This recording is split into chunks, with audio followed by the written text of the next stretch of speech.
বলছে না আন্ডারপ্যান্ট থেকে কাগজ চোর খুলবে স্ক্রিপ্ট ফাইনাল নদী আছে পাশে ওকে আমি তখন বললাম রাজি আছি খালি আন্ডারপ্যান্টটা থাকলে এটা স্ক্রিপ্টে ডান ঠিক আছে আজকে আমাদের এটাই গল্প মেন তো ভিতরে শার্ট প্যান্ট খোলা এটাই ঠিক আছে এটাই খোলা আজকে কিছু আছে হ্যাঁ আছে হালকা হালকা তাহলে সমস্যা নেই তাহলে তো সমস্যা নেই কি হ্যাঁ এখন বাবাইকে এদিকে আসতে বলেন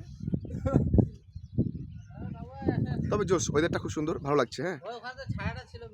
এই স্ক্রিপ্ট ডান স্ক্রিপ্টটা কি ডান না দাদা ভাই আজকের স্ক্রিপ্ট কি জানেন আপনি স্ক্রিপ্টটা তাহলে বলি ঠিক আছে আজকের স্ক্রিপ্ট হচ্ছে বাবাই ওই যে এই স্ক্রিপ্টটা উনি বলেছে যে অ্যাক্টিং এর ক্ষেত্রে যদি জামা খুলতে হয় জামা খুলবো যদি প্যান্ট খুলতে হয় প্যান্ট খুলবো কিন্তু আন্ডার প্যান্ট রাখতে বলছে এটা কি মানেন আপনি হ্যাঁ হ্যাঁ এটা পারেন স্ক্রিপ্ট তো ডান আপনি তো আমি যে হাফ প্যান্ট পিনতে আসি ভাই আজকে আন্ডার প্যান্ট করিনি জানি কিছু একটা কাহিনী ঘটাবে এই জন্য ঠিক আছে বুঝতে আমি পারছি দর্শক খুবই এখন দুঃখিত স্ক্রিপ্টটা যে আমি শুনেন না আসলে এই রিস্ক নিতে পারবো না।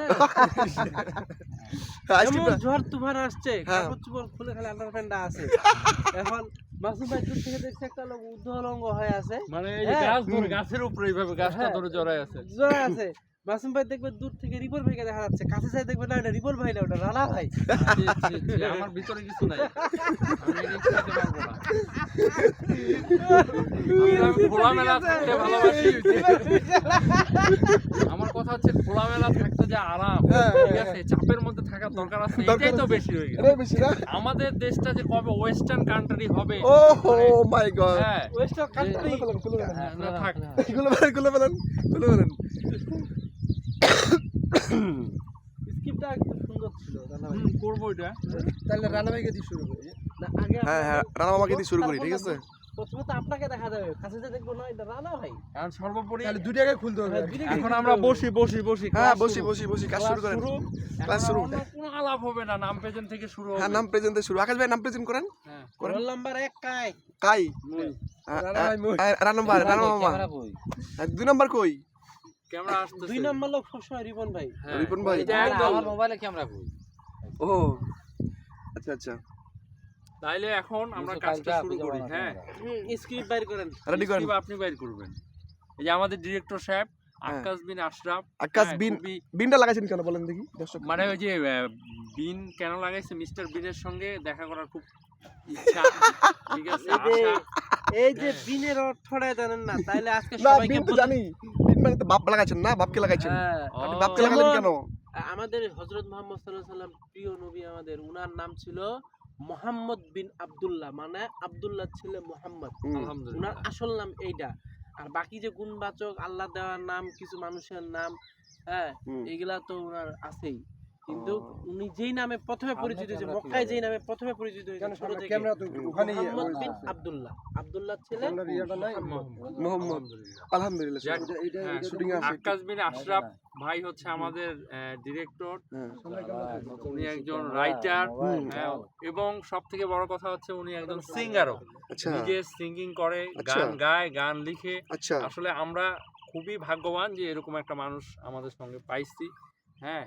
আল্লাহ উনার নেক হায়াত দারাজ করুক আর উনার যখন কখনো যদি হুপিং কাশি হয় তাইলে আমি অনুরোধ করব আকাশ ভাই আপনি এই যে দেখছেন হ্যাঁ কি দেখছি এটা হচ্ছে দুলফির গাছ আচ্ছা হ্যাঁ এই দুলফির গাছের এইটা এটা হচ্ছে মধু প্রাকৃতিক মধু আমরা একটু হ্যাঁ দেখাই হ্যাঁ দারুণ হ্যাঁ মামুন সাহেব আপনি একটু খান কিন্তু আমরা খাইছি তো ছোটবেলা খুব খাইছি খুব খাইছি না ছোটবেলার খাবার হ্যাঁ এরকম দুলফির গাছ হ্যাঁ ঠিক এরকম বলছেন কয়টা পাতা নিয়ে বাটে ছেঁচে হ্যাঁ আপনি তারপরে মধু দিয়ে তারপরে খাবেন, আরো একটা বিষয় ইনশাআল্লাহ। এই যে দুলফির পাতাটা এই দুলফির পাতাটা অনেক উপকারী হ্যাঁ অবশ্যই তারপরে এটা কি জানেন দুলফি গাছের গোড়ায় এনি টাইম গমা সাপ থাকতে পারে নেন কেউ কি আপনাকে বলছিল না এটা না, এটা বলা আমরা ছোটবেলা থেকে খাই আসছি দেখে আসছি কোনোদিন পাইনি চুষে দেখান দেখে আসবে মিষ্টি আছে আজকে একটা আছে অল্প অল্প আছে শুটিং করতে আছে ভালো জিনিস পাইলাম বাহ। আসলে ক্রাইসিস তা এখানে বোঝা যায় যে দুলফিতে আগের মতন মধুও পাওয়া যাচ্ছে না মানে আমরা যে একটা ক্রাইসিস মুভমেন্ট পার করছি আপনি সেটা প্রতিটা জায়গায় বুঝতে পারবেন যে পরিমাণে অনেক কমে গেছে অনেকটা এটার কমে জন্য গেছে প্রাকৃতিক আগে মুখে পরিবেশ দিলে দায়ী। মিষ্টি করতো হুম। নাই এই যে, নাই নাই মিষ্টি নাই নাই তাহলে আমরা এই যে সার কীটনাশক প্রয়োগ করার কারণে এই যে আশেপাশে দেখেন আমরা প্রাকৃতিক জিনিসটারও সারটা পাচ্ছি না তো আসুন আমরা এই সার কীটনাশক বিষ থেকে যতটা পারি নিজেকে, আসলে প্রতিনিয়ত আমরা বিষ খাচ্ছি, আমাদের তো আয়ু চলে আসছে কোথায়, গড়ায়ু, হ্যাঁ, একটা মানুষ 100 বছর 150 বছর করে গড়ায়ু